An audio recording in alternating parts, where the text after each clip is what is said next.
السلام علیکم ناظرین، آپ دیکھتے ہیں ہم لوگوں کے مسائل پہ بات کرتے ہوتے ہیں، ان کے معاملات کو ہمیشہ ایک پازیٹیو پوائنٹ آف ویو سے ڈسکس کیا جاتا ہے تاکہ ان کے جو بھی مسائل ہیں ان کو حل کیا جا سکے کہ آج میرے پاس معاشرے کی ایک ایسی بہن موجود ہے جو کہ کافی پریشانی کے عالم میں میرے پاس آئیں، تو آئیے ان کے تمام تر حقائق آپ تک پہنچاتے ہیں۔ السلام علیکم۔ وعلیکم السلام۔ مائک بہن اپنے منہ کے پاس لے جا کے بولیں تاکہ آواز ہمارے ناظرین تک جائے۔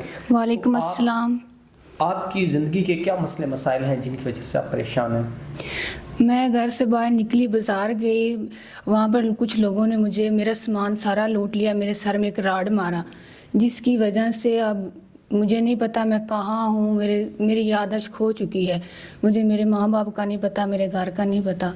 اب میں لوگوں کے گھروں میں جھاڑو پوچھی کا کام کر کے تو نظام زندگی بہت مشکل سے گزار رہی ہوں۔ نہیں، جب آپ بازار گئی تھیں، آپ کے سر پہ راڑ لگا، ظاہر سی بات آپ کو چوٹ آئی، زخم ہوا، خون بہا، تو اس کے بعد آپ کی یادداشت نہیں رہی، تو اب آپ کیسے نظام زندگی، آپ کو اتنا تو یاد آتا ہے کہ آپ بازار گئی تھیں، اس سے آگے آپ کو اپنی زندگی کا نہیں پتا، آپ کے ماں باپ کا نہیں پتا، تو یوں معاشرے میں کام کر کے کب تک آخر آپ اپنا نظام زندگی چلائیں گی؟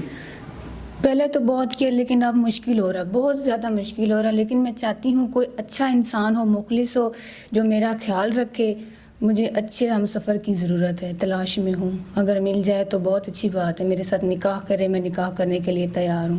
ناظرین، اگر کوئی نیک ہم سفر جو ان کے معاملات زندگی کو سمجھتے ہوئے اگر کوئی ان سے نکاح کرنا چاہتا ہے تو وہ ضرور کرے تاکہ ان کے جو بھی مسئلے مسائل، جو بھی پریشانیاں ہیں وہ کم ہو سکیں اور یہ ایک اچھی زندگی اپنی جی سکیں، کیونکہ بہت سارے ایسے مسائل ہمیں دیکھنے کو ملتے ہیں جو ہماری بہنیں دھکے کھا رہی ہیں اپنے مسائل کو لے کے۔ تو امید کرتا ہوں کوئی نیک انسان ان سے نکاح کرے گا ان کی ضروریات زندگی کو پورا کرتے ہوئے تاکہ ان کی پریشانیاں کم ہو سکیں۔ تو اسی کے ساتھ اپنے میزبان نواب احمد کو دیں اجازت۔ خدا حافظ۔